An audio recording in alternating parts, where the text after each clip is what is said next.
Hello students, स्वागत है आपका विजन स्टडी पॉइंट में। मैं अभिषेक ज्ञानी आपका स्वागत करता हूं। तो जैसा कि बेटा आज हम स्टार्ट करने वाले हैं 12th क्लास की आव्यू एक्सरसाइज, जिसको इंग्लिश में बोला जाता है मैट्रिक्स, जिसके पार्ट नंबर 1 की हम आज बात करेंगे और पार्ट नंबर 1 में हम एक्सरसाइज 3.1 को कंप्लीट करने वाले हैं। ठीक है बेटा। तो बेटा आव्यू क्या होता है, क्या इसका बेसिक है, क्या इसमें और इसके क्या प्रकार होते हैं। तो हम सबसे पहले इसके बेसिक की बात करेंगे कि इसमें क्या क्या होता है, आव्यू क्या होता है, इसके प्रकार क्या होते हैं। ठीक है। उसके बाद हम इसके एक्सरसाइज 3.1 के क्वेश्चन पे चलेंगे और धीरे धीरे सारे क्वेश्चन करते हुए हम एक्सरसाइज को कंप्लीट करेंगे। तो बेटा बेसिक की ओर हम चलते हैं। तो सबसे पहले हम बात करेंगे कि आव्यू का रूप क्या होता है। आव्यू का रूप क्या होता है। तो आव्यू का रूप की अगर हम बात करते हैं, आव्यू का रूप की अगर हम बात करते हैं तो बेटा आव्यू का रूप देखो बेटा क्या होता है कि इसको लिखा जाता है A11, A12, A13। इसी प्रकार ये आगे चलता रहता है, मतलब 1 वाली लाइन चलेगी। उसके बाद दूसरी लाइन हमारी आती है 2 की, A21, A22, A23। इसी प्रकार ये चलता रहेगा। फिर हमारी आती है A31, A32, A33। इसी प्रकार ये चलता रहता है और इसी प्रकार ये नीचे भी चलता रहेगा। 3 की लाइन, 4 की लाइन, 5 की लाइन। ठीक है बेटा, इसी प्रकार ये चलता रहता है। तो आव्यू का रूप इसी प्रकार होता है। आव्यू का रूप इस प्रकार का होता है। अब बेटा यहाँ पर ये बीच वाले जो क्या है, इनको क्या बोला जाता है, अवयवों की संख्या। बीच वाले जो यहाँ पर मैंने लिखे हैं इनको क्या बोला जाता है, अवयवों की संख्या। सम एग्जाम्पल मैं एग्जाम्पल लेता हूँ कि एग्जाम्पल में जैसे मान लो हमें ये आव्यू दिया गया है कि 2, 4, -6, -3, 0, 1। ठीक है बेटा, ये आव्यू हमें दिया गया है। ठीक है। अब इसमें अवयवों की संख्या अगर हमसे पूछी है कि अवयवों की संख्या इसमें क्या है, तो अवयवों की संख्या कितनी है बेटा, देखो 3 और 3 6। तो यहाँ पे अवयवों की संख्या बेटा कितनी है, 6। तो इसमें हम अवयवों की संख्या क्या बताएंगे, अवयवों की संख्या कितनी हो जाएगी बेटा, यहाँ पर 6 हो जाएगी। ठीक है, ये बात हो गई। अब हम बात करते हैं कि अवयवों का शॉर्ट रूप क्या होता है, कि अवयव का शॉर्ट रूप हम किस प्रकार लिखा जाता है। तो वो होता है बेटा AIJ और M×N। इस प्रकार इसको लिखा जाता है। यहाँ पर अब सवाल आता है कि M और N क्या है, I और J क्या है। सवाल क्या आता है बेटा, M और N क्या है, I और J क्या है। तो सबसे पहले हम बात करते हैं I और J की। I और J बेटा क्या होता है, यहाँ पर देखो मैंने अवयवों की संख्या में बात करी थी, तो यहाँ पर ये 1 1 लिखा हुआ है, 1 2 लिखा हुआ है, 1 3 लिखा हुआ है। ठीक है। तो यहाँ पर ये I और J की वैल्यू, मतलब पहला वाला डिजिट तो किसकी वैल्यू है, I की वैल्यू है, और दूसरा वाला डिजिट जो है वो किसकी वैल्यू है, J की वैल्यू है। मतलब पहला वाला एक I की वैल्यू है, दूसरा वाला एक J की वैल्यू है। ठीक है। हम बात करते हैं जैसे यहाँ पर आते हैं 3 2, तो ये 3 किसकी वैल्यू है, I की वैल्यू है, 2 किसकी वैल्यू है बेटा, J की वैल्यू। मतलब पहला वाला जो नंबर है, पहली वाली जो संख्या है वो किसकी वैल्यू है, I की वैल्यू, और दूसरा वाला जो नंबर है वो किसकी वैल्यू है, J की वैल्यू है। ठीक है बेटा, I और J पता लगा। इसके बाद हम M और N की बात करते हैं। तो M और N क्या होता है बेटा, M होता है पंक्तियों की संख्या, क्या होती है, पंक्तियों की संख्या। और N होता है बेटा स्तंभों की संख्या, क्या होती है, स्तंभों की संख्या। ठीक है। पंक्ति को इंग्लिश में बोला जाता है रो और स्तंभों को बोला जाता है बेटा कॉलम। पंक्ति और स्तंभों की संख्या हम कैसे पता करते हैं, कितनी पंक्ति है, कितना स्तंभ है, तो हम इसी एग्जांपल में देखते हैं बेटा। पंक्ति क्या होती है बेटा, सीधी जो लाइन होती है, सीधी जो लाइन होती है, इसी प्रकार वो क्या होती है, पंक्तियों की संख्या हो गई। और स्तंभों की संख्या, खड़ी जो लाइन होती है वो क्या होती है, स्तंभों की संख्या। तो यहाँ पर हमारे पास सीधी लाइन कितनी है बेटा, 1 2। ठीक है, हमारे पास सीधी लाइन कितनी है बेटा, 2 है। तो पंक्तियों की संख्या मतलब M का मान हमारे पास कितना आ गया, 2 आ गया। तो यहाँ पर हम लिख देंगे 2 मल्टीप्लाई। अब हमें स्तंभों की संख्या गिननी है, तो स्तंभों की संख्या के लिए देखो बेटा, खड़ी जो लाइन 1 2 और ये हो गई हमारे पास तीसरी। तो N का मान कितना आ गया हमारे पास, 3 आ गया। तो N का मान हमारे पास हो गया 3। तो मतलब पंक्ति की संख्या और स्तंभों की संख्या हमारे पास पता लग गई। तो ये आव्यू है वो कितने बाई कितने का हो गया बेटा, 2/3 का हो गया। 2 × 3 का ये क्या है हमारे पास, आव्यू हमारे पास निकल कर आ गया। तो मान लो क्वेश्चन में हमसे पूछा जाता है, एग्जाम्पल ये हमें दे दिया क्वेश्चन और ये पूछा गया कितने बाई कितने का आव्यू है, तो हम पंक्ति की संख्या गिन लेंगे और स्तंभों की संख्या गिन लेंगे। या डायरेक्ट मान लो हमें ऐसा दे दिया कि इस ये वाली चीज हमें दे रखी है, हमें क्वेश्चन में ये चीज दिखाई दे रही है परंतु ये चीज हमें दिखाई नहीं दे रही क्वेश्चन में, और हमसे क्वेश्चन में पूछा गया था इस आव्यू में, जैसे कि एग्जांपल लेता हूं मैं कि एग्जांपल मैंने ये लिया ए आई जे और 2 × 3 3 में अवयवों की संख्या कितनी है, इसमें हमसे क्या पूछा बेटा, अवयवों की संख्या हमसे पूछी है। तो अवयवों की संख्या कैसे बताएंगे बेटा, देखो यहाँ पे मैंने बताया था अवयवों की संख्या निकालने के लिए हम क्या करते हैं कि इनको गिन लेते हैं। तो यहाँ पर कितने थे ये बेटा, 6 थे। तो अवयवों की संख्या कितनी है, 6। मान लो हमें ये नहीं दे रखा तो हम इनको मल्टीप्लाई कर लेंगे, 3 दूनी 6, तो वही निकल कर आएगा। तो यहाँ पर मान लो हमें ये चीज नहीं दे रखी तो हम इनको मल्टीप्लाई करके बता सकते हैं कि अवयवों की संख्या कितनी है। तो यहाँ पर अवयवों की संख्या कितनी हो जाएगी बेटा, 6 हो जाएगी। इसके बाद हम आगे और बढ़ते हैं, तो आगे हम बात करते हैं कि अवयवों के प्रकार क्या होते हैं। अवयवों के प्रकारों की अगर हम बात करते हैं तो सबसे पहला हमारा प्रकार आता है शून्य अवयव। सबसे पहला हमारा प्रकार आ जाएगा बेटा शून्य अवयव। शून्य अवयव क्या होता है बेटा, जिसमें सभी अवयव क्या हो, 0 हो। जिसमें सभी अवयव क्या हो बेटा, 0 हो। जैसे 0 0 0 0 0 0 ये मैंने लिया तो इसमें सभी अवयव क्या है, 0 है। और भी कई एग्जाम्पल हो सकते हैं, ये लिया 0 0 0 0, ठीक है बेटा। ये क्या हो गया, शून्य अवयव हो गया। ये कितने बाई कितने का होगा बेटा, देखो पंक्ति कितनी है, 2 2 और मल्टीप्लाई स्तंभ कितने हैं बेटा, 3, तो 2 बाई 3 का हो गया। ये देखो बेटा पंक्ति कितनी है, 2 और स्तंभ भी कितने हैं बेटा, 2, तो ये 2 बाई 2 का क्या हो जाएगा, अवयव हो जाएगा। ये हो गया हमारा पहला प्रकार। इसके बाद हम दूसरे पर आते हैं, तो दूसरा प्रकार हमारा आता है वर्ग अवयव। कौन सा आता है, वर्ग अवयव हमारा प्रकार आता है। तो वर्ग अवयव की अगर हम बात करते हैं, वर्ग अवयव की अगर हम बात करते हैं तो वर्ग अवयव बेटा क्या होता है, वर्ग अवयव की डेफिनेशन है जिसमें पंक्तियों की संख्या तथा स्तंभों की संख्या बराबर हो।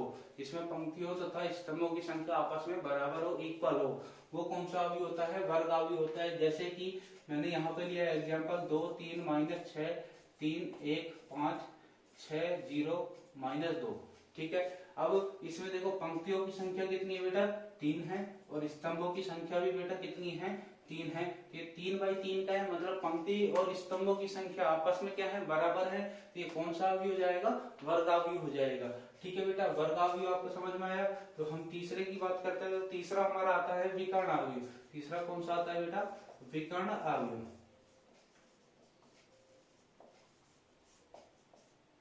विकर्ण अवयव क्या होता है, विकर्ण अवयव बेटा देखो क्या होता है,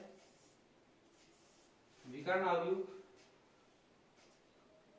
0 2 -3 4 0 0 0 0 0 0, ये हो गया, ठीक है बेटा। ये एग्जांपल मैंने लिया है कितने बाई कितने का, 3 बाई 3 का। पंक्ति की संख्या 3 है, स्तंभों की संख्या 3 है। विकर्ण अवयव की परिभाषा क्या है, विकर्ण अवयव को हम कैसे डिफाइन करेंगे। तो बेटा विकर्ण आपको पता होता है, विकर्ण क्या होता है, तिरछा, ठीक है। जिसमें विकर्ण के अवयवों को छोड़कर बाकी सारे अवयव क्या हो, 0 हो, ठीक है। विकर्ण के अवयव छोड़कर बाकी सारे अवयव क्या हो, 0। अब इसमें विकर्ण में भी कंडीशन होती है, विकर्ण में भी क्या होती है, कंडीशन होती है कि ये सारे मान सेम नहीं होने चाहिए और ये सारे मान एक भी नहीं होने चाहिए, ठीक है। सारे मान सेम नहीं होने चाहिए और सारे मान एक नहीं होने चाहिए। तो ये कौन सा अवयव हो जाएगा, विकर्ण अवयव हो जाएगा। इसके बाद हम चौथे की बात करते हैं, तो बेटा चौथा हमारे पास आता है, चौथे की हम बात करते हैं इकाई अवयव। चौथा हमारे पास कौन सा आता है, इकाई अवयव।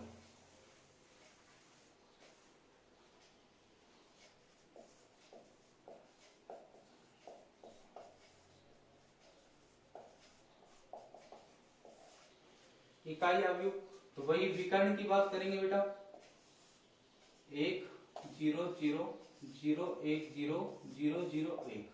3 बाई 3 का मैंने क्या लिया है, अवयव लिया है, 3 बाई 3 का लिया है। अब इसमें विकर्ण वाली जो लाइन है, विकर्ण वाली जो अवयव है उनके मान क्या होने चाहिए, 1 होने चाहिए। अगर 1 है तो कौन सा अवयव जाएगा, इकाई अवयव। इकाई का मतलब 1 होता है। तो विकर्ण वाले अवयवों के मान 1 है, बाकी सारे अवयव 0 हैं, तो कौन सा अवयव कहलाता है, इकाई अवयव कहलाता है, ठीक है बेटा। समझ में आया। ये अभी बेसिक बता रहा हूँ कि ये होता क्या है, अभी केवल मैं ये बता रहा हूँ कि ये होता क्या है, इकाई अवयव होता क्या है, शून्य अवयव होता क्या है, ठीक है। इसके बाद हमारा लास्ट 5वां आता है अदिश अवयव, ठीक है। अदिश अवयव, अदिश अवयव का मतलब क्या होता है बेटा, देखो वही विकर्ण पर आएंगे।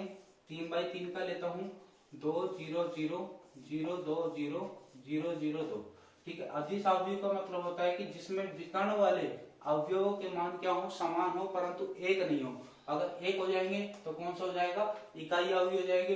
सारे अलग होंगे तो हमारा कौन सा हो जाएगा, विकर्ण अवयव हो जाएगा। देखो मैं तीन एग्जाम्पल लेता हूँ जिसमें इन तीनों को मैं बताता हूँ, ठीक है। ये तीनों आपको एक साथ समझाता हूँ इन तीनों विकर्ण वाले में क्या अंतर है।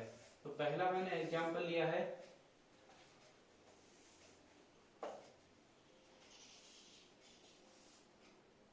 2 0 0 0 -5 0 0 0 7, ठीक है।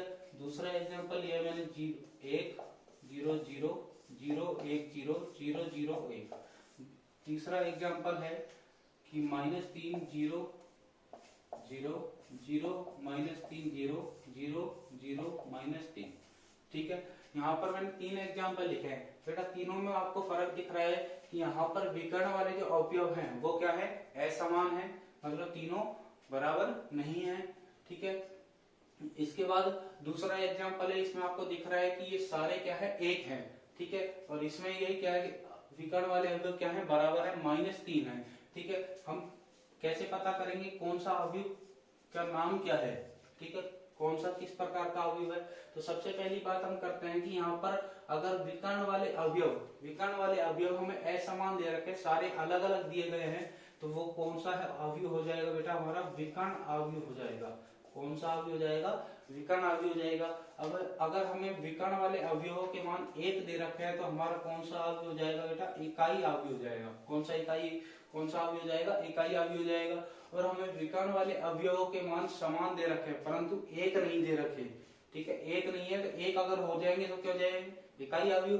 पर 1 नहीं है, उसके अलावा कुछ भी हो और समान हो तो कौन सा हो जाएगा, अदिश अवयव। तो बेटा अब आप शायद आपको समझ में आया होगा, ठीक है। तो ये बेसिक चल रहा था हमारा। इसके अलावा और भी कई प्रकार के अवयव होते हैं जो कि आपके धीरे धीरे क्लियर होते जाएंगे। क्वेश्चंस पर हम अब क्वेश्चनों की ओर बढ़ रहे हैं। हम क्वेश्चन देखते हैं बेटा, और क्वेश्चन देखेंगे 3.1 की ओर हम बढ़ते हैं। पहला क्वेश्चन लेते हैं आपका, जो भी इसमें काफी बेसिक है और भी बेसिक है बेटा।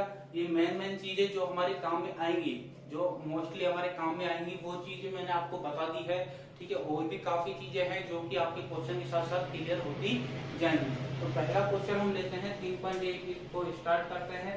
पहला क्वेश्चन हम लेते हैं।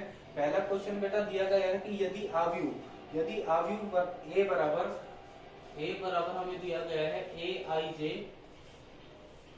m इंटू n हो तो a में अवयवों की संख्या ज्ञात करो। a में अवयवों की संख्या हमें बतानी है, अवयवों की संख्या। इस पे लगा दिया मैंने बेटा क्वेश्चन मार्क। अवयवों की संख्या हमें बतानी है। तो मैंने बोला था बेटा यहाँ पर m इंटू n नहीं है, 2 गुना 4 है, 2 गुना 4 है, ठीक है बेटा। ये क्वेश्चन दिया गया है, हमें क्या बताना है, अवयवों की संख्या हमें बतानी है, अवयवों की संख्या। तो मैंने बोला था कि बेटा अवयवों की संख्या निकालने के लिए हम क्या करते हैं, बेसिक में मैंने बोला था कि हम इन दोनों को क्या कर देते हैं, मल्टीप्लाई कर देते हैं, हमें पता लग जाता है अवयवों की संख्या। तो अवयवों की संख्या हम निकालेंगे। अवयवों की संख्या अगर हम निकालते हैं तो 2 को 4 से मल्टीप्लाई कर देंगे तो यहाँ पर इसमें अवयव कितने हैं बेटा, 4 है, जो कि इस क्वेश्चन का क्या हो जाएगा बेटा, आंसर हो जाएगा, ठीक है। हम अपने अगले क्वेश्चन की ओर बढ़ते हैं। नेक्स्ट क्वेश्चन हमें दिया गया है, दूसरा क्वेश्चन है कि 4 गुना 4 का इकाई अवयव लिखिए। इकाई अवयव हमें लिखना है, 4 गुना 4 का इकाई अवयव लिखिए,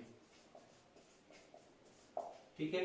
तो 4 गुना 4 का इकाई अवयव लिखेंगे तो इकाई अवयव क्या होता है, जिसमें विकर्ण वाले अवयव क्या हो, एक एक हो, ठीक है। 4 गुना 4 का बात कर रहे हैं तो मतलब कितने एक आने चाहिए, 4 आने चाहिए। कैसे पता करेंगे, देखो रफली अगर आपको पता नहीं चल रहा कि एक कितने आएंगे, ये अवयव कितने होंगे, अवयव तो आपको पता लग रहा है 4 तो 16 होंगे, ठीक। एक कितने बनाने हमें, तो रफली आप ऐसे तैयार कर सकते हो बेटा। देखो पंक्ति की संख्या कितनी है, 4, स्तंभों की संख्या बेटा कितनी है, 4, ठीक है। पंक्ति ऐसे बना लो रफली 4, 1 2 3 4, ठीक है। स्तंभ बना लो 1 2 3 4, 4 स्तंभ है, 4 पंक्ति है, ठीक है। तो ये हो गया हमारा, देखो 16 अवयव हो गए, 1 2 3 4 5 6 7 8 9 10 11 12 13 14 15 16। तो हमारे टोटल कितने अवयव हो गए, 16 हो गए। विकर्ण की बात करते हैं तो ये हमारा विकर्ण हो जाएगा। तो इसमें देखो कितने एक आने चाहिए, 1 2 3 4, कितने एक आएंगे बेटा, 4 1 आएंगे तो हम 4 1 बना देते हैं और बाकी सारे हमें बेटा क्या करने हैं, 0 करने हैं। तो बाकी सारे हम क्या कर देंगे, 0 कर देंगे। ये हमारा क्या हो जाएगा, इकाई अवयव तैयार हो जाएगा। कितने बाई कितने का, 4 बाई 4 का, 4 गुना 4 का हमारा इकाई अवयव तैयार हो चुका है। और इसी के साथ हमारा क्वेश्चन नंबर 2 भी कंप्लीट होता है। हम आगे बढ़ते हैं अपने क्वेश्चन नंबर 3 की ओर। तो बेटा क्वेश्चन नंबर 3 क्या दिया गया है, तो देखें क्वेश्चन नंबर 3 दिया गया है बेटा k प्लस 4 माइनस 1, अवयव हमें दिया गया है एक k plus 4 minus 1 3 k minus 6, ये अवयव हमें दिया गया है। तो बराबर करके हमें दूसरा अवयव दिया गया है, दूसरा अवयव है a माइनस 1 3 माइनस 4। ठीक है बेटा, अब इसमें क्वेश्चन में क्या पूछा गया है कि इसमें किसका मान निकालो, a की वैल्यू ज्ञात कीजिए। किसकी वैल्यू निकालनी है, a की वैल्यू, a का मान हमें ज्ञात करना है। a का मान हम कैसे ज्ञात करेंगे बेटा, देखो जब भी कोई भी दो अवयव आपस में बराबर दिए जाते हैं, जब भी कोई दो अवयव आपस में बराबर दिए जाते हैं तो क्या होता है कि उनके अवयव भी आपस में बराबर होते हैं, उसके अवयव भी क्या होते हैं, बराबर होते हैं। जैसे इसका ये वाला अवयव इसके इस वाले अवयव के बराबर होगा, ये वाला अवयव इस वाले अवयव के बराबर होगा, ये इसके बराबर होगा और ये इसके बराबर होगा। ठीक है बेटा, तो अवयव आपस में क्या होते हैं, बराबर होते हैं। अब हमें a की वैल्यू निकालनी है तो a वाला हम ले लेते हैं, ये a किसके बराबर होगा, इसके बराबर होगा, तो हम इसको बराबर कर लेंगे। आंसर हम लिखते हैं कि k प्लस 4 किसके बराबर हो जाएगा बेटा, a के बराबर हो जाएगा। अब यहाँ से हम a की वैल्यू नहीं निकाल सकते क्योंकि हमारे पास किसकी वैल्यू नहीं है, अभी k की वैल्यू नहीं है, तो हम इसको यहीं पर छोड़ देंगे और k की वैल्यू हम निकालने की कोशिश करेंगे। k की वैल्यू कहाँ से निकाली जा सकती है, तो बेटा देखो इस वाले k को तो हमने काम में ले लिया, अब दूसरा k हमारे पास यहाँ पर है, ये किसके बराबर होगा, माइनस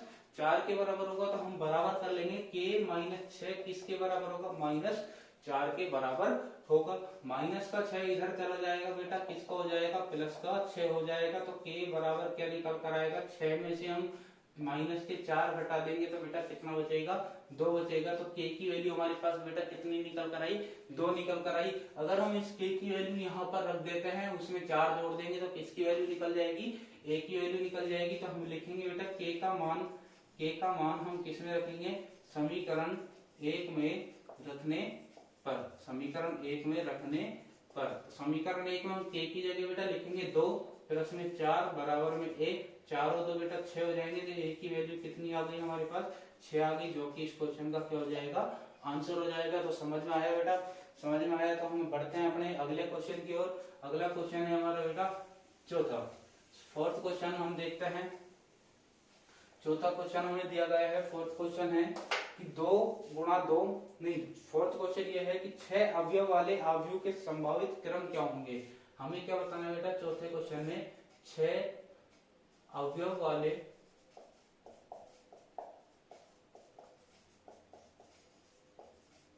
अवयव के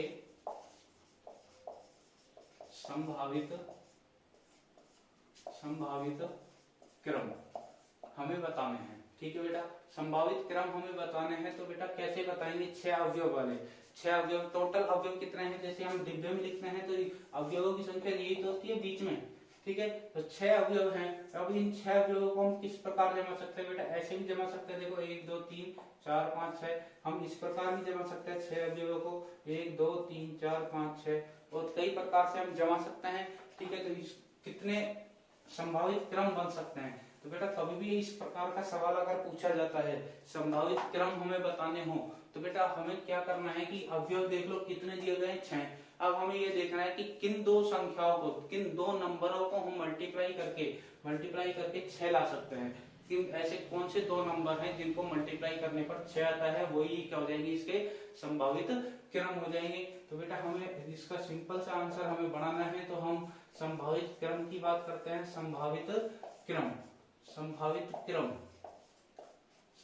क्रम बेटा क्या होंगे, देखो पहले 1 की टेबल पे चलते थे, 1 को 6 से मल्टीप्लाई करेंगे, क्या जाएगा 6, 1 गुना 6 पहला क्रम हो गया। ठीक है, फिर 2 की टेबल पे चलते हैं तो 2 गुना 3 ये हो जाएगा। फिर इसका उल्टा कर दो, देखो 3 गुना 2, और इसका भी उल्टा कर दो बेटा, क्या हो जाएगा 6 गुना 1, इसके अलावा और कोई क्रम नहीं है और कोई भी दो नंबर ऐसे नहीं है जिनको मल्टीप्लाई करने पर क्या आता है बेटा 6 आता है। तो हमारे संभावित क्रम बेटा क्या होंगे, केवल ये 4 होंगे, जो कि इस क्वेश्चन का क्या हो जाएगा, आंसर हो जाएगा। बढ़ते हैं हम अपने नेक्स्ट क्वेश्चन की ओर। बेटा पांचवा क्वेश्चन थोड़ा बड़ा है और थोड़ा अलग टाइप का भी है। तो हम बढ़ते हैं अगले क्वेश्चन की ओर। पांचवा क्वेश्चन देखते हैं। पांचवा क्वेश्चन क्या दिया गया है बेटा, देखो पांचवा क्वेश्चन दिया गया है कि दो गुणा दो क्रम का अवयव a बराबर ए आई जे। हमें a बराबर क्या दे रखा है, ए आई जे, और कितने बाई कितने का बेटा, 2 गुणा 2 का। ठीक है, 2 गुणा 2 का क्रम ये हमें दिया गया है, ये हमें निकालना है।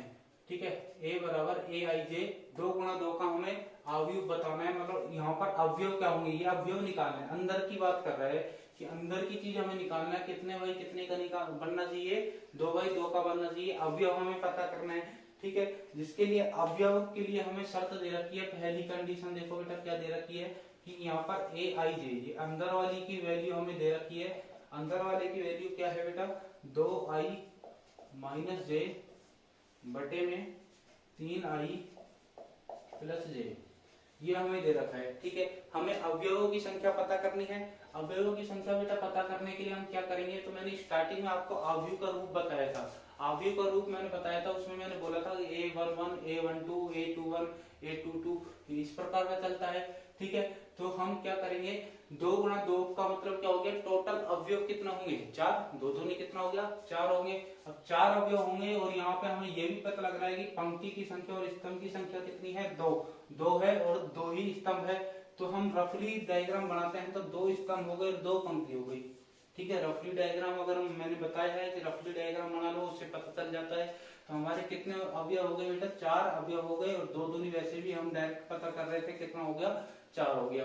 ठीक है, अब यहाँ पर मैंने रूप बताया था कि अवयव का रूप में हम क्या लिखते हैं, a11 a12। तो यहाँ पर देखो ये 1 वाली लाइन चलेगी, a11 a12।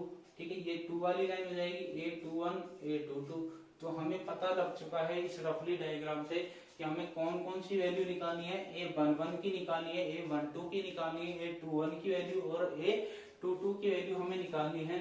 तो हम निकालेंगे बेटा यहाँ पर a11 a12 a21 और a22।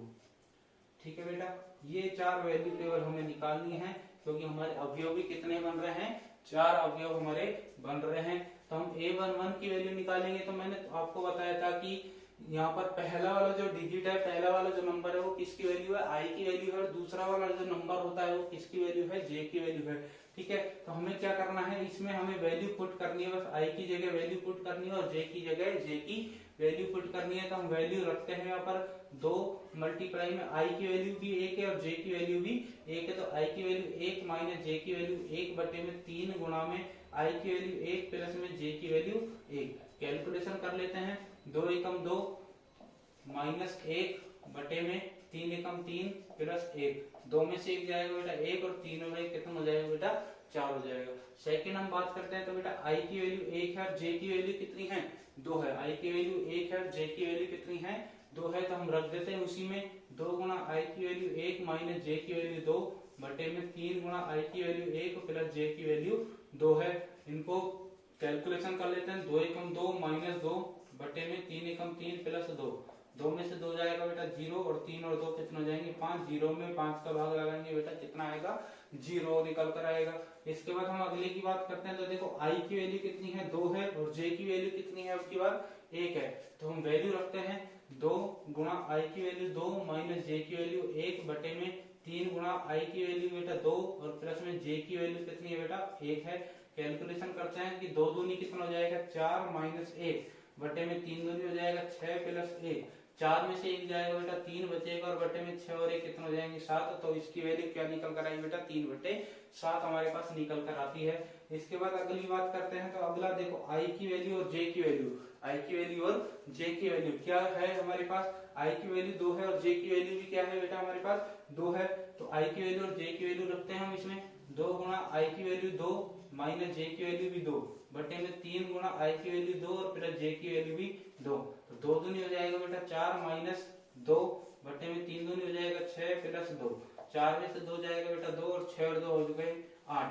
4 से हम 8 को काटेंगे बेटा कितनी बार कटेगा 4। 2 से हम 8 को काटेंगे बेटा कितनी बार कटेगा 4 बार। तो ये हो गया हमारा 1/4। तो इस प्रकार हम a11, a12, a21 और a22 की वैल्यू निकालेंगे। अब हमें आव्यूह बताना था, आव्यूह हमें बताना था, आव्यूह हमें निकालना है जो कि हमारा आंसर होगा। और आव्यूह की क्या दे रखा है, हमें a दे रखा है, मतलब हमें a की वैल्यू निकालनी है। तो a हम अगर बनाते हैं, a अगर हम बनाते हैं तो बेटा कितने बाई कितने का बनेगा, पहली बात तो ये 2/2 का बनेगा। ठीक है, अब देखो यहाँ पर पहले 1 वाली लाइन लिखी जाती है, a11, a12, फिर 2 वाली लाइन लिखी जाएगी। तो a1 वाली लाइन लिखते हैं हम 1/4, फिर 0, उसके बाद 2 वाली लाइन आ जाएगी 21 और 22, तो हो जाएगा 3/7, 1/4, 1/4। ये हमारा क्वेश्चन का क्या हो जाएगा बेटा, आंसर हो जाएगा। ठीक है, तो आपको समझ में आया होगा। समझ में आया तो हम अगले क्वेश्चन की ओर बढ़ते हैं बेटा। सेकंड क्वेश्चन हमारा इसका क्या दिया गया है, 5 का सेकंड।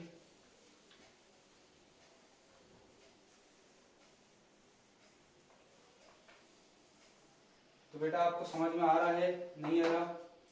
समझ में आ रहा है तो वीडियो को लाइक करें, शेयर करें और चैनल को सब्सक्राइब जरूर करें और कमेंट करके जरूर बताएं बेटा आपको कैसा लगा वीडियो में। तो हमारा सेकंड की हम बात करते हैं। तो बेटा सेकंड क्या दिया गया है, देखो सेकंड हमें दिया गया है कि a i प्लस 2j का होल स्क्वायर बटे में हमें दिया गया है कि 2i। ठीक है, और वही है क्वेश्चन, वही है कि हमारा 2/2 का हमें अवयव बनाना है। तो हमारे वही 4 अवयव हमें निकालने हैं। कौन कौन से, a11, a12, a21 और a22, और a22 हमें निकालना है, a22 ये हमें निकालना है। ठीक है, अब वैल्यू आपको रखना आ गई, आई की वैल्यू और जे की वैल्यू क्या होती है। आई की वैल्यू पहला वाला नंबर होता है, जे की वैल्यू दूसरा वाला नंबर होता है। तो मैं फटाफट पहले सभी में वैल्यू रख देता हूँ, फिर सभी की एक साथ कैलकुलेशन कर लेंगे। तो पहले वैल्यू रख देते हैं फटाफट। आई की वैल्यू 1, जे की वैल्यू 1 प्लस 2 गुणा 1 बटे में 2 गुणा 1, इसका क्या हो जाएगा बेटा, होल स्क्वायर। इसमें रखेंगे आई की वैल्यू 1, जे की वैल्यू 2। तो वैल्यू रखते हैं हम 1 प्लस 2 गुणा 2 बटे में 2 गुणा 1, ठीक है, होल स्क्वायर। इसके बाद अगली की बात करते हैं। तो आई की वैल्यू 2 और जे की वैल्यू कितनी है, 1। आई की वैल्यू 2 हो जाएगी, फिर उसमें 2 गुणा जे की वैल्यू 1 हो जाएगी बटे में 2 गुणा आई की वैल्यू 2 हो जाएगी का होल स्क्वायर। अगली बात करते हैं हम, आई की वैल्यू 2, जे की वैल्यू भी 2 है, तो 2 प्लस 2 गुणा 2 बटे में 2 गुणा 2 का होल स्क्वायर। ठीक है, अब कैलकुलेशन हम इनकी कर लेते हैं आराम से, सिंपल कैलकुलेशन है, ज्यादा हार्ड नहीं है। तो देखो बेटा, पहले हम मल्टीप्लाई करेंगे तो 2 एकम 2, 2 में 1 जोड़ा तो बेटा कितना आ जाएगा 3, और 3 का स्क्वायर कर देंगे तो 3 3 9 बटे में 2 एकम 2, ये हो जाएगा हमारे पास। इसके बाद हम अगली की बात करते हैं, 2 दूनी 4, पहले मल्टीप्लाई करते हैं, 2 दूनी 4, 4 में हमने 1 जोड़ा 5, 5 का फिर हम स्क्वायर करेंगे तो 5 का स्क्वायर बेटा कितना हो जाएगा 25, और बटे में 2 एकम 2। ठीक है, अगले की बात करते हैं तो 2 एकम 2, 2 में हमने 2 जोड़ा कितना हो जाएगा 4, 4 का स्क्वायर 4 चौक 16 बटे में 2 दूनी कितना हो जाएगा 4, 4 से हम 16 को काटेंगे, कितनी बार कटेगा बेटा 4 बार कटेगा। अगला 2 दूनी 4, 4 में हमने 2 जोड़ा 6, 6 का स्क्वायर हो जाएगा बेटा 36 बटे में 2 दूनी 4, 4 से 36 काटेंगे, 4 नाम 36। ठीक है, अब हमें बताना है इसका आव्यूह, आव्यूह हमें बताना है जिसको हम लिखते हैं ए से। ये हमें क्वेश्चन में दिया गया है, और कितने बाई कितने का बनेगा बेटे, ये 2/2 का हमारा ये आव्यूह तैयार होगा। हम लिखते हैं पहले 1 वाली लाइन फिर 2 वाली लाइन। तो 1 वाली लाइन हमारी ये हो गई, 2 वाली लाइन हमारी ये हो जाएगी। तो 1 वाली लाइन हमारी निकल कर आएगी 9/2, मतलब 9/2, 25/2, उसके बाद 4 और 9, ये हमारा हो जाएगा क्वेश्चन का आंसर। इसी के बाद हम बढ़ते हैं अपने अगले 5 के थर्ड पे। 5 में 3 दिए गए हैं, हमारा पहला हो चुका है, दूसरा हमारा हो चुका है। 5 के तीसरे की हम बात कर रहे हैं। 5 का तीसरा हमने देखो क्वेश्चन में क्या दिया गया है बेटा, क्वेश्चन में हमें दिया गया है 5 के तीसरे में ए आई जे की वैल्यू क्या है। ए आई जे की वैल्यू हमें दे रखी बेटा 2i माइनस 3j। ठीक है, वही 2 गुणा 2 का निकालना है, मतलब 4 अवयव निकलेंगे। 4 अवयव कौन कौन से, ये वाले अवयव कौन कौन से हो जाएंगे बेटा, A11, A12, A21 और A22, ये हमारे निकल कर आएंगे। ठीक है, अब वैल्यू हम रख देते हैं। आई की वैल्यू 1, जे की वैल्यू 1, तो 2 गुणा 1 माइनस 3 गुणा 1, आई की वैल्यू 1, जे की वैल्यू 2, तो 2 गुणा 1 माइनस 3 गुणा 2, आई की वैल्यू 2, 2 गुणा 2 माइनस 3, जे की वैल्यू 1, 3 गुणा 1, आई की वैल्यू 2, जे की वैल्यू 2, 2 गुणा 2 माइनस 3 गुणा 2। कैलकुलेशन करते हैं बेटा, फटाफट कैलकुलेशन करेंगे, सिंपल कैलकुलेशन है। 2 एकम 2 माइनस 3 एकम 3, 2 में से 3 घटाएंगे माइनस का 1, 2 एकम 2 माइनस 3 दूनी 6, 2 में से 6 जाएंगे माइनस के 4, 2 दूनी 4 माइनस 3 एकम 3, तो ये 4 में से 3 जाएंगे बेटा, 1 बचेंगे, 2 दूनी 4 माइनस 3 दूनी 6, 4 में से 6 घटा देंगे माइनस के 2। ठीक है बेटा, ये हमारा निकल कर आया। आव्यूह की अगर हम बात करते हैं, आव्यूह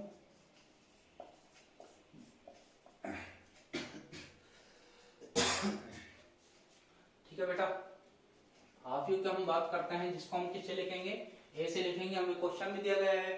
ठीक है, 2/2 का हमारा आव्यूह तैयार होगा, 2/2 का। तो पहले 1 वाली लाइन हम लिख देते हैं, माइनस का 1 माइनस का 4, इसके बाद 1 और माइनस का 2, 1 और माइनस का 2। ठीक है, ये हमारा इस क्वेश्चन का क्या हो जाएगा बेटा, आंसर हो जाएगा। तो आई होप आपको समझ में आया होगा। समझ में आया तो कमेंट करके जरूर बताएं, वीडियो को लाइक जरूर करें बेटा। और इसी के साथ हम बढ़ते हैं अपने नेक्स्ट क्वेश्चन की ओर बेटा, क्वेश्चन नंबर 6। अब क्वेश्चन नंबर 6 भी इसी प्रकार का है, इसी टाइप का है। ठीक है, तो इसी प्रकार हम इस क्वेश्चन को करेंगे। तो छठे क्वेश्चन की ओर हम बढ़ते हैं।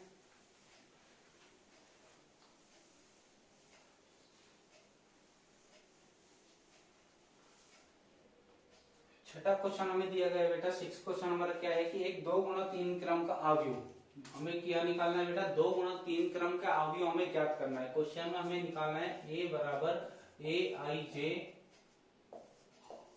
2 गुणा 3 का, 2 गुणा 3 का आव्यूह हमें ज्ञात करना है। जिसके लिए अवयव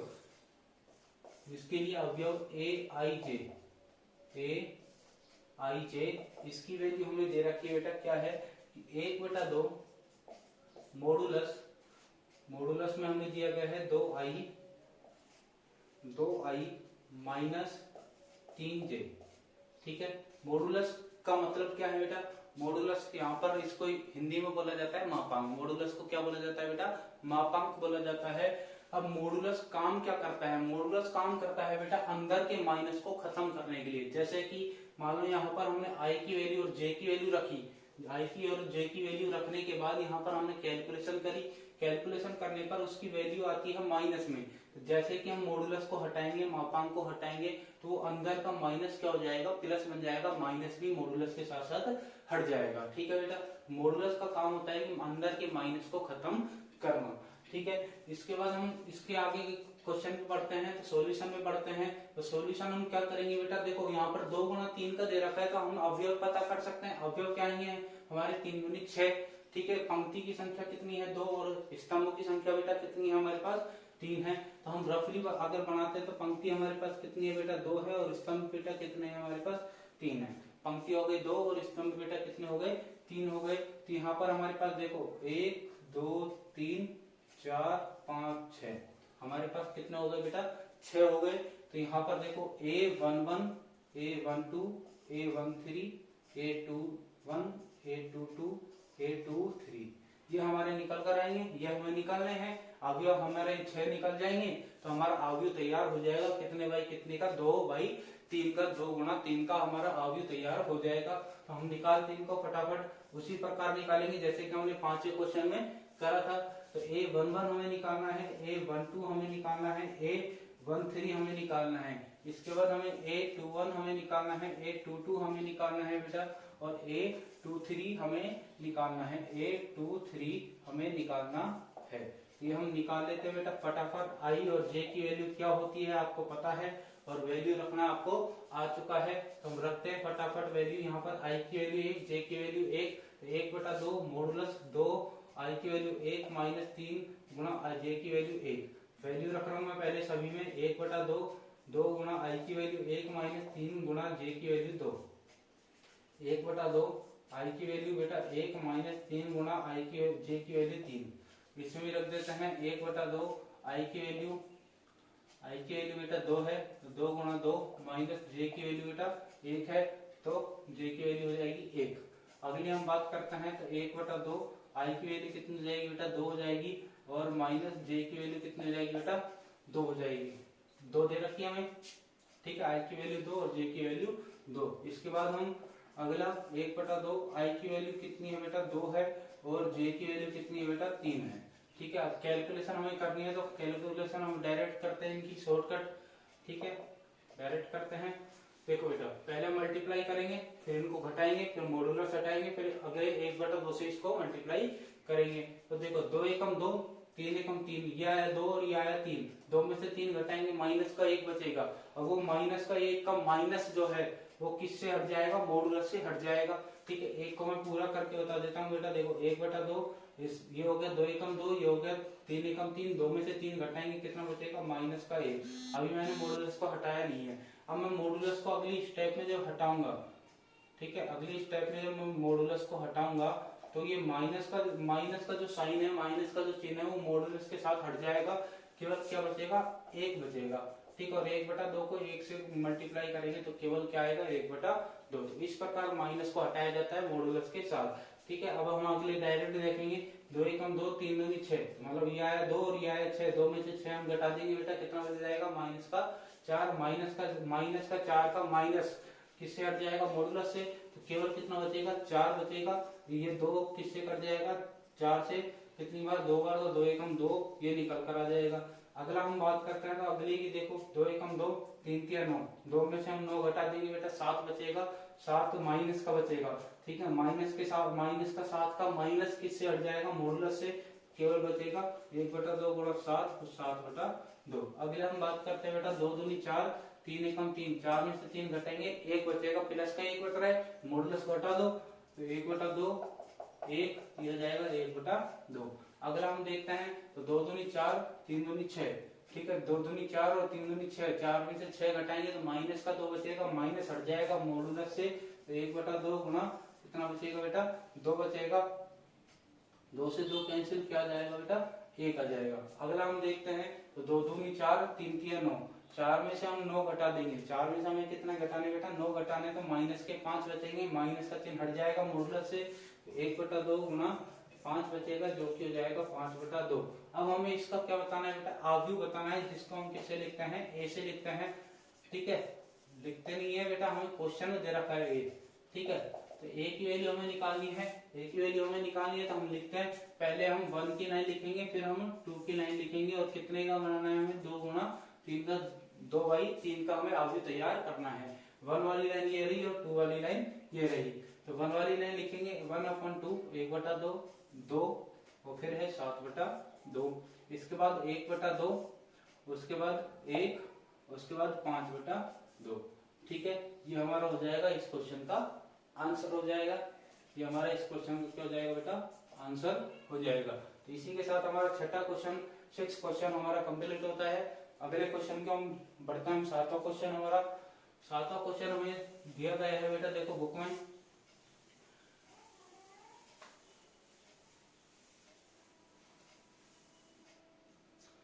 सातवां क्वेश्चन क्या है बेटा, देखो सातवां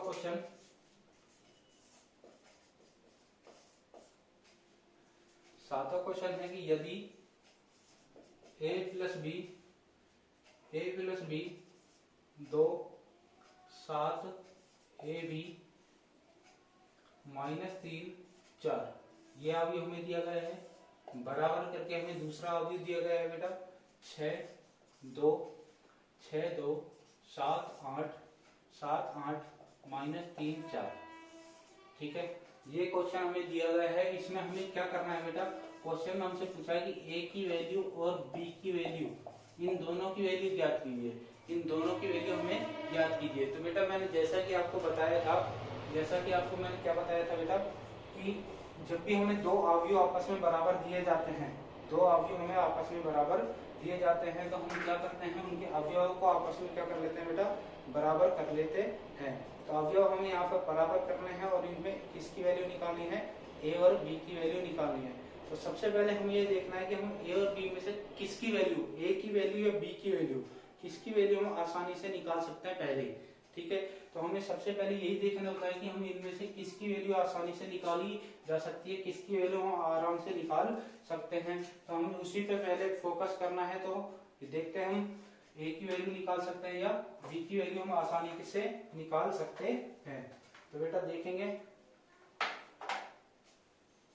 देखो बेटा ए की वैल्यू या बी की वैल्यू किसकी वैल्यू निकाली जा सकती है। तो यहाँ पे हमें कुछ भी ऐसा दिख नहीं रहा कि हम ए की वैल्यू या बी की वैल्यू अभी किसकी डायरेक्ट निकाल सकते हैं। तो हम क्या करेंगे बेटा, ए और बी की वैल्यू हमें निकालनी है। तो हमें केवल उन अवयवों से मतलब है जहां पर ए और बी आ रहे हैं, उन अवयवों से मतलब है जहां पर ए और बी आ रहे हैं। ठीक है, तो ये हो गया हमारा ए प्लस बी। तो ए प्लस, इसमें ए और बी आ रहा है। ठीक है, तो हमें इससे मतलब है और इससे मतलब है इसमें ए भी आ रहा है। ठीक है, तो हमें सबसे पहले ये वाला लेते हैं ए प्लस बी। अब ये किसके बराबर होगा बेटा, 6 के।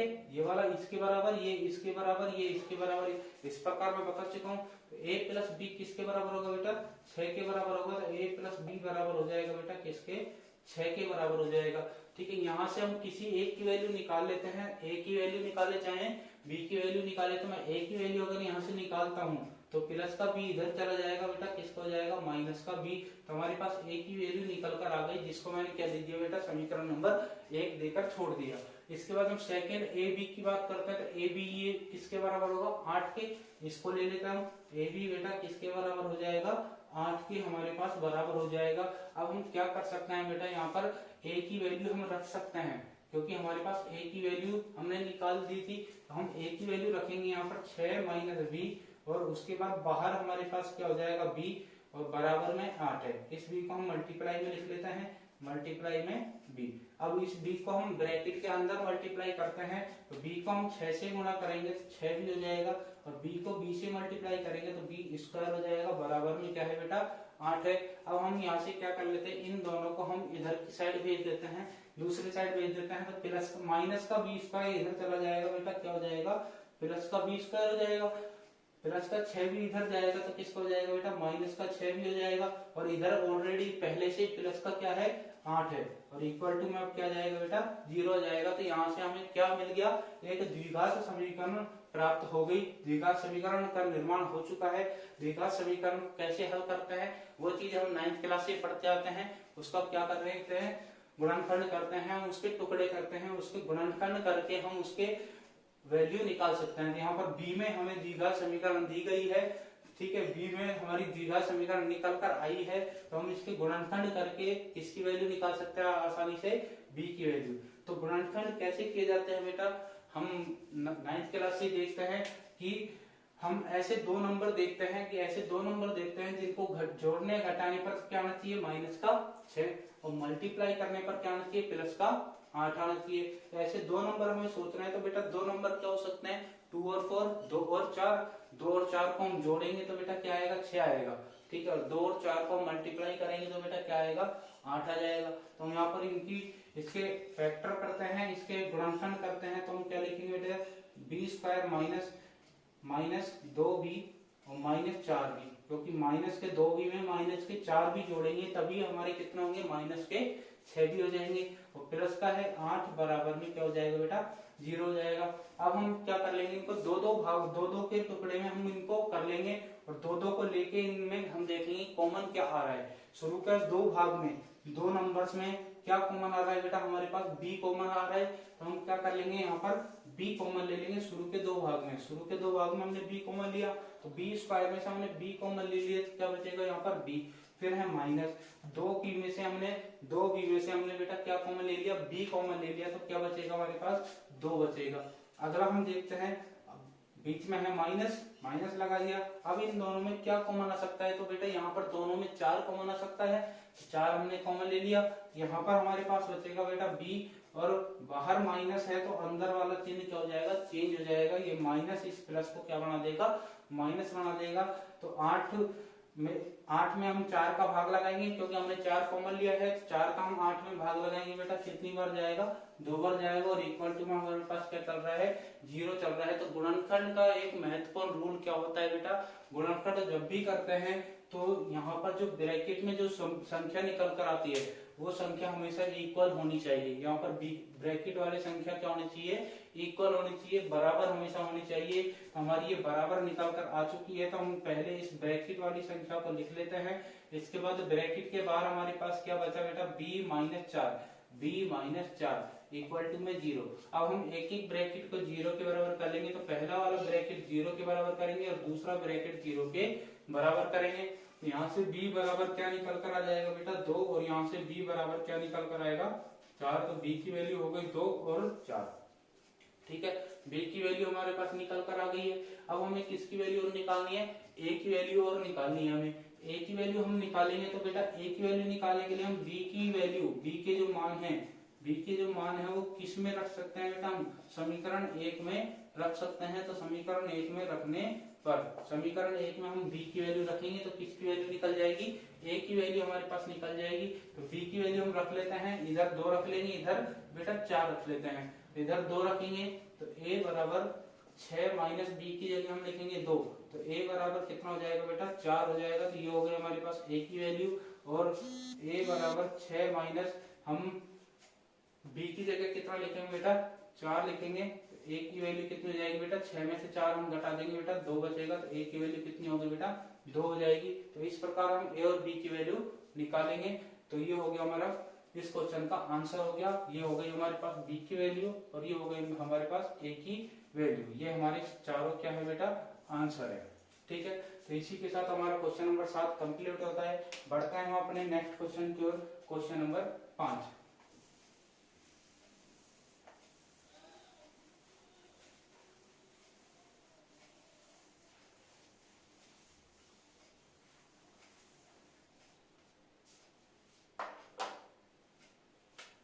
क्वेश्चन नंबर 8 बेटा देखो क्या दिया गया है। क्वेश्चन नंबर 8 दिया गया है 2x 3x plus Y minus X plus Z और 3y माइनस 2p। ठीक है, ये अवयव हमें दिया गया है। इक्वल टू में 4 5 -4 -3। ठीक है, तो हमें करना क्या है क्वेश्चन में हमसे पूछा गया है x y z और p, इन चारों की वैल्यू ज्ञात कीजिए। ठीक है, ये अवयव हमें बराबर दे दिए, x y और z और p की वैल्यू हमें निकालनी है।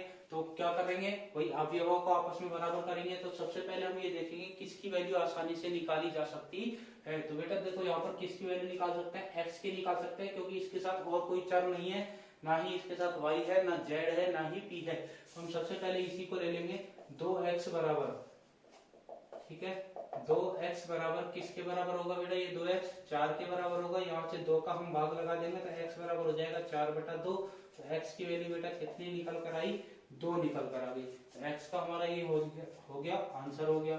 ठीक है, इसके बाद हम दूसरा लेते हैं। तो दूसरे वाले को हम बराबर कर लेते हैं 3x प्लस वाई बराबर 5। अब यहाँ से हम क्या कर सकते हैं बेटा, x की वैल्यू हमने निकाली थी तो x की वैल्यू हम इसमें रख सकते हैं।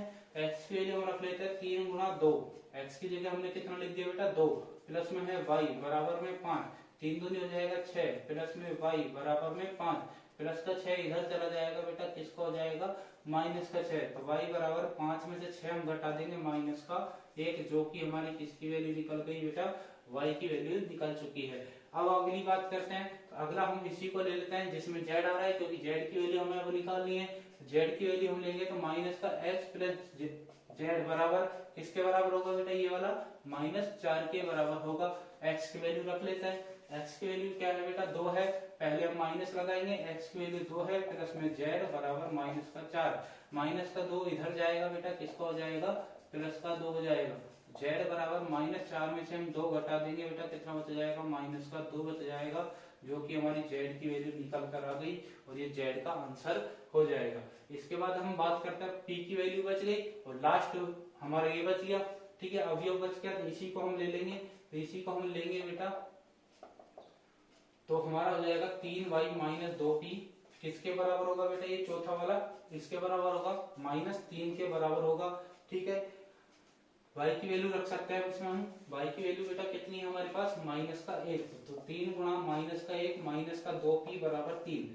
3 में से हम -3 को हम -1 से गुणा करेंगे तो -3 -2p बराबर 3। -3 इधर जाएगा बेटा, किसका हो जाएगा, +3 हो जाएगा।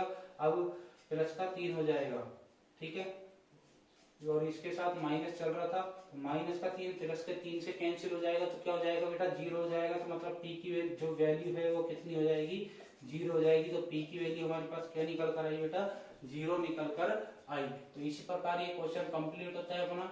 तो x की वैल्यू यहाँ से निकल कर आई थी हमारी 2, y की वैल्यू निकल कर आई थी 1, z की वैल्यू निकल कर आई -2 और p की वैल्यू हमारे पास निकल कर आई है 0। तो हमें करना कुछ नहीं है, अवयवों को आपस में बराबर करते जाना है और वैल्यू निकालती जानी है। ठीक है, तो इस अगले क्वेश्चन की ओर बढ़ते हैं हम अपने, और इस एक्सरसाइज का हमारा लास्ट क्वेश्चन है, और आज का और पार्ट नंबर 1 का हमारा लास्ट क्वेश्चन है। तो एक्सरसाइज 3.1 को हम खत्म करने जा रहे हैं, इसके लास्ट क्वेश्चन की ओर हम बढ़ते हैं। तो लास्ट क्वेश्चन हमें 9 दिया गया है बेटा। 9वें क्वेश्चन में हमें क्या दिया गया है बेटा, 2 अलग अलग अवयव हमें दे दिए। ठीक है, a और b, हमें 2 अलग अलग अवयव हमें दिए हैं। पहला अवयव हमें दिया गया है बेटा a-2, 3 2c 18c b+2 और bc। ठीक है, और अगला हमें दिया गया है b c 6b a 2b।